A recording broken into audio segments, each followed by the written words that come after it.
बिस्मिल्लाहिर्रहमानिर्रहीम। अस्सलाम वालेकुम। खोया बनाने की बहुत ही आसान रेसिपी, हलवाई की सीक्रेट रेसिपी आज आपके साथ शेयर करूंगी। किस तरह से वो कम दूध में ढेर सारा खोया बना लेते हैं। तो स्टार्ट करते हैं। बिस्मिल्लाहिर्रहमानिर्रहीम। यहाँ पर एक पैन लिया है और उसमें मैंने तकरीबन आधा किलो दूध ऐड कर दिया है। अब इस दूध को हम बॉईल कर लेंगे और जब तक से दूध बॉईल होता है तो दूसरी तरफ एक बाउल में मैंने 1 कप नीम गर्म दूध ले लिया है और उसमें तकरीबन 1 टीस्पून सूखा दूध ऐड कर दिया है और 1 टेबल स्पून मैंने इसमें मैदा ऐड कर दिया है। मैदा हम जिसे पकोड़े वगैरह समोसे बनाते हैं वो वाला हमने यूज़ करना है। अब इन दोनों चीज़ों को अच्छी तरह से हम मिक्स कर लेंगे। अच्छी तरह से मिक्स करना है ताकि इसमें कोई गुठली वगैरह ना रह जाए। तो यहाँ पर आप देख सकते हैं कि इसकी कंसिस्टेंसी ऐसी होनी चाहिए। अब इसको हम रख देंगे। तो यहाँ पर आप देखें कि दूध बॉईल होना शुरू हो चुका है। अब हम इसमें मैदा घोल के जो हमने रखा हुआ है पेस्ट बना के दूध में ऐड कर देंगे और साथ साथ चम्मच चलाते रहेंगे।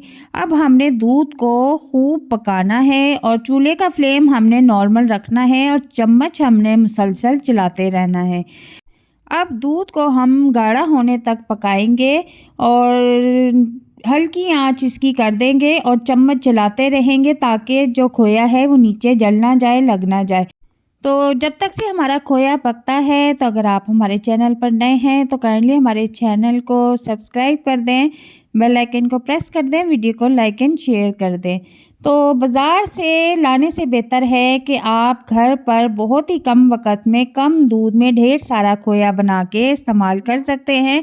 जैसा कि अब सर्दी का मौसम है तो गाजर के हलवे में भी खोया इस्तेमाल होता है और गजरेले में भी आप बना के इसको इस्तेमाल कर सकते हैं और खोए के साथ आप ढेरों मिठाइयाँ भी बनाकर इस्तेमाल कर सकते हैं। तो बहुत ही आसान रेसिपी है, ज़रा भी मुश्किल नहीं है। तो आप देख सकते हैं कि यहाँ पर दूध जो है गाढ़ा हो चुका है और अब हम यहाँ पर खूब चम्मच चलाएंगे और अच्छी तरह से इसको मज़ीद पकाएंगे ताकि हमारा जो खोया है वो मज़े का बन के रेडी हो। तो यहाँ पर आप इसकी कंसिस्टेंसी देख सकते हैं कि ये आहिस्ता आहिस्ता गाढ़ा होता जा रहा है और सिर्फ आधा किलो दूध से हम खोया रेडी कर रहे हैं। बहुत ही आसान और मज़ेदार रेसिपी है। तो आप यहाँ पर देख सकते हैं कि ये मज़ीद गाढ़ा हो चुका है। बाज़ार से केमिकल वाला खोया लाना छोड़ें और इस आसान रेसिपी के साथ घर में कम दूध में ढेर सारा खोया बनाकर रख लें और आराम से काफ़ी अरसे तक इस्तेमाल करती रहें। इसकी रेसिपी इतनी आसान है कि पहली बार बनाने वाला भी इसे बहुत आसानी के साथ बनाकर रख सकता है। तो आप यहाँ पर देख सकते हैं कि इसकी कंसिस्टेंसी बिल्कुल गाढ़ा होना शुरू हो चुकी है। अभी हम इसको मज़ीद पकाएंगे और चम्मच मुसलसल चलाते रहना है। चम्मच चलाना आपने छोड़ा तो ये खोया जो है बिल्कुल बर्तन के साथ लग कर जल जाएगा। और चूल्हे का फ्लेम मैंने यहाँ पर नॉर्मल रखा हुआ है। हम इसमें जितना चम्मच चलाएंगे ये उतना ही दानेदार खोया बन के रेडी होगा।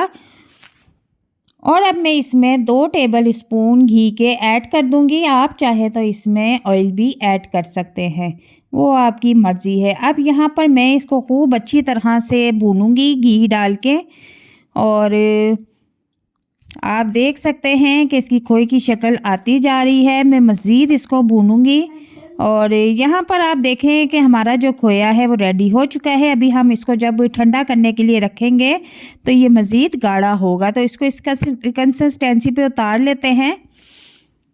चूल्हे का फ्लेम मैं यहाँ पर अब ऑफ़ कर दूँगी और इसको ठंडा होने के लिए छोड़ दूँगी। लेकिन उससे पहले हम इसको प्लेट में निकाल लेंगे। तो